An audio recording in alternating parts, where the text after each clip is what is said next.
Respected Mataji, teachers, parents, and my dear friends. My name is Dishita Devi. I am studying UKG. Today we are very happy to celebrate India's 80th Independence Day.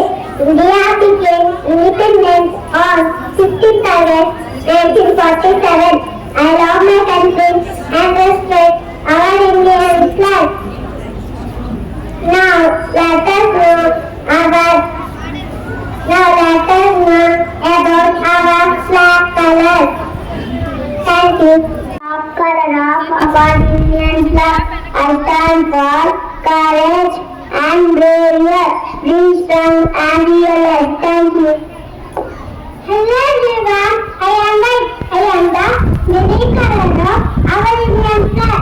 I stand for peace and truth. Let us live peacefully in everyone. Thank you.